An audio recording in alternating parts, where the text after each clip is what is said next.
Students, second year के बच्चों, मैंने आपका 2 यूनिट कंप्लीट करा दिया है। फोटोसिंथेसिस की एक यूनिट कंप्लीट हो गई है, प्लांट वाटर रिलेशनशिप वाली एक यूनिट कंप्लीट हो गई है। अब थर्ड यूनिट में मैं आपका एंजाइम्स स्टार्ट कर रही हूँ। एंजाइम्स जो हैं ये कैटलिस्ट का काम करती हैं। आप लोगों ने केमिस्ट्री में केमिकल रिएक्शंस पढ़े हैं और केमिकल रिएक्शंस में हम कैटलिस्ट यूज़ करते हैं जो कि केमिकल रिएक्शंस को फास्ट कर देते हैं। इसी तरीके से बायोलॉजिकल कैटलिस्ट भी होते हैं जिनको हम एंजाइम्स कहते हैं। एंजाइम्स में जो शब्द है ये किससे निकला है? EN का मतलब होता है इन, एंजाइम का मतलब होता है ईस्ट। ईस्ट में जो एंजाइम रिएक्शन करके फास्ट करके अल्कोहल बनाती है, उस रिएक्शन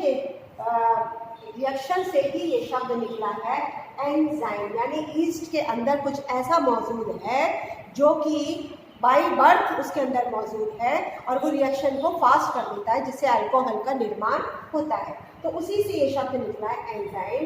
इस शब्द को सबसे पहले 1878 में दिया था फ्रेडरिच विल्हेम कुन्हे ने। फ्रेडरिच विल्हेम कुन्हे ने 1878 में एंजाइम शब्द दिया था। उससे पहले 1878 से पहले एंजाइम्स नहीं कहा जाता था, फर्मेंट्स कहा जाता था। कुछ ऐसे केमिकल्स हैं जो बायोलॉजिकली निर्माण होता है, लिविंग सेल्स स्वयं बनाते हैं, प्लांट्स के अंदर पाए जाते हैं और वो रिएक्शंस को स्पीड अप कर देते हैं, फास्ट करते हैं। तो उनको क्या कहा जाता था? पहले फर्मेंट कहा जाता था, बाद में फ्रेडरिच ने इसको नाम दिया एंजाइम्स और बताया कि ये प्रोटीनेशियस मॉलिक्यूल्स होते हैं। एंजाइम्स, सारी एंजाइम्स किसकी बनी होती हैं? प्रोटीन्स की बनी होती है। प्रोटीनेशियस मॉलिक्यूल्स होते हैं। कैटलिस्ट का ये काम करती है। वाटर में सॉल्युबल होती है, कोलॉइडल मॉलिक्यूल है ये और लिविंग सेल्स के द्वारा इनको बनाया जाता है। सॉल्युबल है, कोलॉइडल मॉलिक्यूल है, produced by the living cells और सारे के सारे enzymes are globular proteins with 3 dimensional structure. ये ग्लोबुलर प्रोटीन्स है, 3 डायमेंशनल स्ट्रक्चर है। कैटलिस्ट से किस प्रकार भिन्न है? कैटलिस्ट हम केमिकल रिएक्शंस जो करते हैं लेबोरेटरी में, केमिस्ट्री में या और भी किसी में भी, जब हम केमिकल रिएक्शन लैब में कर रहे हैं, नॉट ओनली इन केमिस्ट्री, जो भी इससे रिलेटेड जो टॉपिक्स होते हैं उसमें जो कैटलिस्ट यूज़ किए जाते हैं उससे ये वाली एंजाइम्स किस प्रकार भिन्न है? एक तो ये बायोलॉजिकली लिविंग सेल्स के द्वारा बनाई जाती है स्वयं, इसको बाहर से इंट्रोड्यूस नहीं किया। कैटलिस्ट बाहर से डाले जाते हैं किसी भी रिएक्शन में, जबकि enzymes they are biological in nature. Living beings, living cells ही इनका निर्माण करते हैं। सारी एंजाइम्स प्रोटीनेशियस नेचर है, सारी एंजाइम्स का नेचर प्रोटीनेशियस है।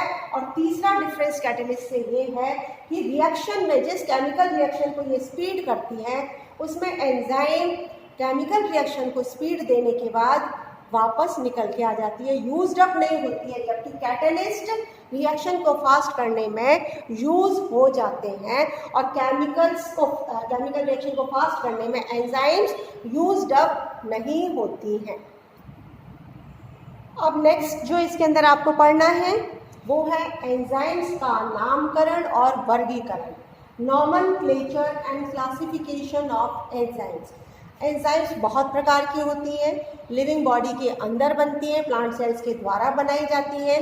इनका नामकरण जरूरी है, कौन सी एंजाइम कौन सी रिएक्शन में काम आ रही है, कौन सी एंजाइम का क्या काम है, ऑक्सीडेशन कर रही है, रिडक्शन कर रही है, हाइड्रोजन ऐड कर रही है या ऑक्सीजन ऐड कर रही है या रिमूव कर रही है, ये सारे कार्यक्रम कौन से काम कर रहे हैं, ये इसका फंक्शन हो जाता है एंजाइम का। तो किस आधार पर इसका नामकरण किया जाता है एंजाइम्स का या इनका वर्गीकरण किया जाता है, उसके लिए हमें फॉलो करना पड़ता है IUB के नियम। IUB क्या है? International union of biochemistry. International union of biochemistry ने 1961 में कुछ नियम बताए हैं।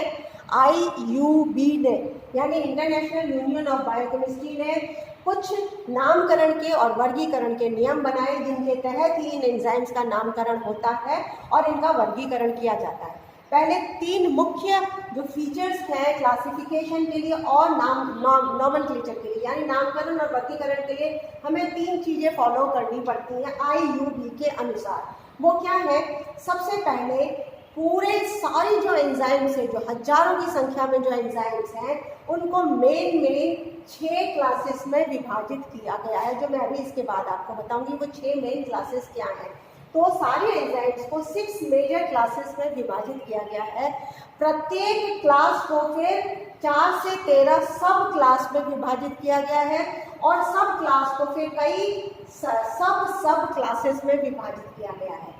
यानी सारे एंजाइम्स को 6 मेजर क्लास में विभाजित किया है, प्रत्येक क्लास को 4 से 13 सब क्लास में विभाजित किया है और सब क्लासेस को सब क्लासेस में विभाजित किया है और इन सब का एक क्रमांक बनाया गया। जैसे 6 मेजर क्लास है तो वो क्रमांक से 6 है, कोई ऊपर नीचे नहीं किया जा सकता, जिसका जो नंबर है वही रहेगा।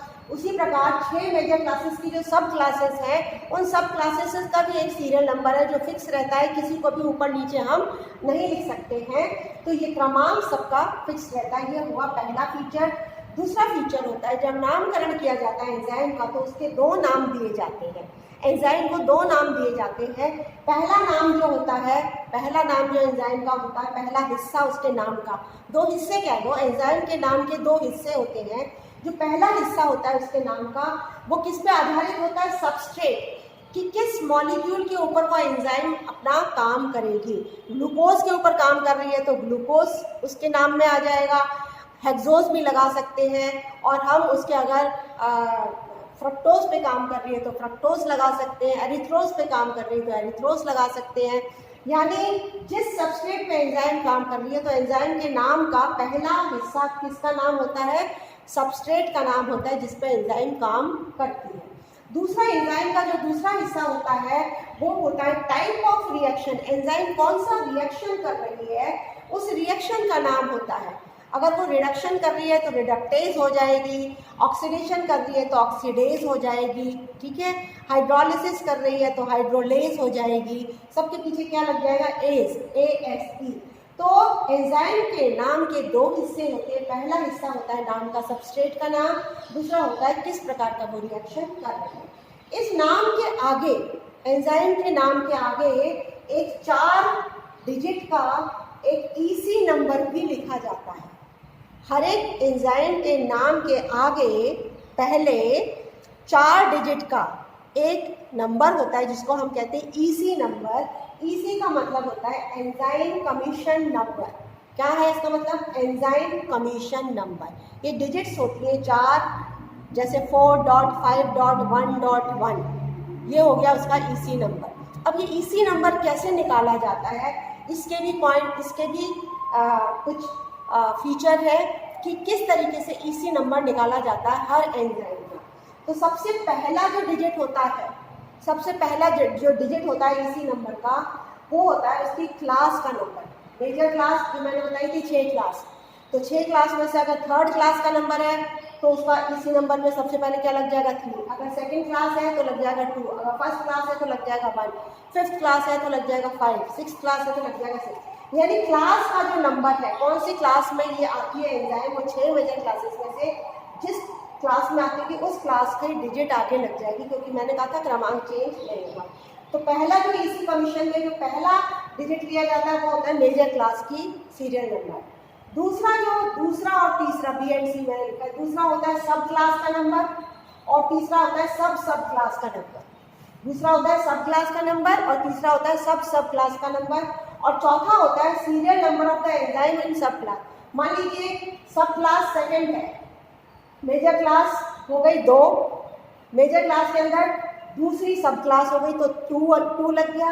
और दूसरी सब क्लास में जो एंजाइम्स की सीक्वेंस है, कितनी सारी एंजाइम्स आती होंगी दूसरी सब क्लास में, उन एंजाइम्स का सीक्वेंस कौन सा? मान लीजिए चौथा सीक्वेंस है एंजाइम का, तो ये चौथा नंबर यहाँ लग जाएगा 4। इसको मैं एग्जाम्पल से आपको समझाऊंगी तो आप बहुत अच्छे से समझ पाएंगे।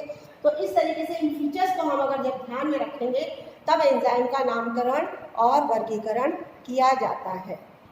अब आपको मैं 6 मेजर क्लासेस बता दूं पहले। जो 6 मेजर क्लासेस हैं जो एंजाइम्स को जिनमें विभाजित किया गया है, वो है नंबर 1 पे ऑक्सीडो रिडक्टेज, जो ऑक्सीडेशन और रिडक्शन का काम करती हैं।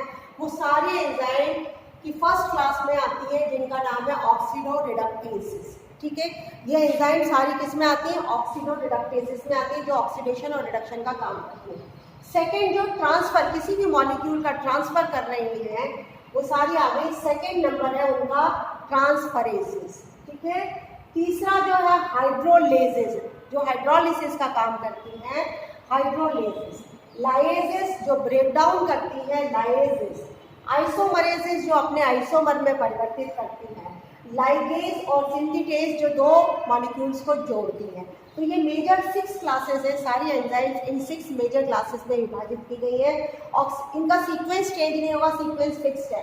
ट्रांसफरेसेस का दूसरा नंबर है तो ये दूसरा ही रहेगा, आइसोमरेसेस का 5वां नंबर है तो 5वां ही रहेगा। ये सीक्वेंस चेंज नहीं होगा क्योंकि इसी के आधार पे ईसी नंबर जो एंजाइम कमीशन नंबर होता है वो दिया जाता है, इसलिए ये फिक्स रहते हैं। ये 6 मेजर क्लासेस है। अब एक ईसी नंबर मैं उदाहरण से आपको समझाऊंगी। ईसी नंबर एक एंजाइम है डीहेक्सोज 6-फॉस्फोट्रांसफरेज। डीहेक्सोज 6-फॉस्फोट्रांसफरेज का ईसी नंबर है 2.7.1.1।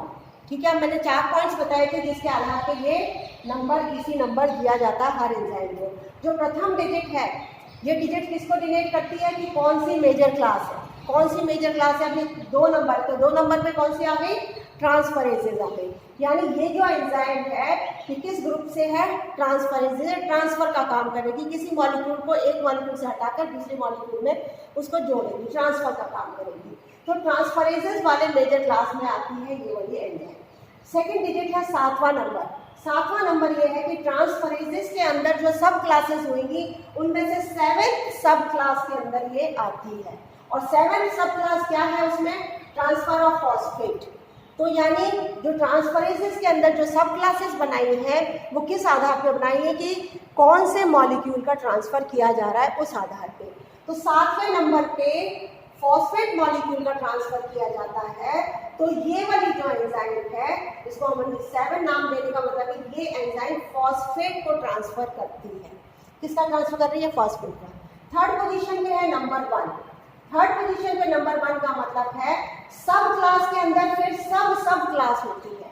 तो नंबर 1 पोजीशन पे जो सब क्लास होगी, सब क्लास जो 7th है उसके अंदर जो सब क्लास है प्रथम नंबर पे, वो नंबर यहाँ पे आ गया। और वो नंबर है हाइड्रोक्सिल ग्रुप है जो कि फॉस्फेट को एक्सेप्ट करता है। OH ग्रुप है जो फॉस्फेट ग्रुप को एक्सेप्ट करता है, वो प्रथम स्थान पर है। और ये एंजाइम इस फॉस्फेट को ट्रांसफर कर रही है दूसरे मॉलिक्यूल में जिसमें OH ग्रुप लगा हुआ है। और वो वाली एंजाइम कौन से नंबर पे है, वो फर्स्ट नंबर पे। सब क्लास कौन सी है, फर्स्ट है। इस 7th सब क्लास की पहली सब क्लास है, ठीक है। तो ये आ गया 1। और ये लास्ट वाला जो 1 नंबर है वो सीरियल नंबर ऑफ एंजाइम है। यानी सब क्लास के अंदर जो सब क्लास बताई है 7th सब क्लास, उसमें कौन सा सीरियल नंबर है, तो वो प्रथम सीरियल नंबर है। तो इसलिए ये ईसी नंबर हो गया 2.7.1.1 डीहेक्सोज 6-फॉस्फोट्रांसफरेज। ये नाम हो गया डीहेक्सोज फॉस्फो, तो ये हो गया सबस्ट्रेट का नाम। और ट्रांसफरेज हो गया इसका जो दूसरा पार्ट हो गया एंजाइम के नाम का, ये ट्रांसफरेज ये हो गया ये किस तरीके का केमिकल रिएक्शन में भाग ले रही है। तो ये 2 पार्ट हो गए। हेक्सोज 6-फॉस्फो तो हो गया सबस्ट्रेट का नाम और ट्रांसफरेज हो गया टाइप ऑफ केमिकल रिएक्शन। इस तरीके से ये हुआ नॉमेनक्लेचर, एंजाइम का नामकरण किस तरीके से किया जाता है। समझ गए आप लोग, ये हुआ नामकरण का कार्य। अब मैं आपको एक एक करके ये सारी जो मेजर क्लासेस हैं इनका क्या काम होता है ये आपको समझाऊंगी। Thank you.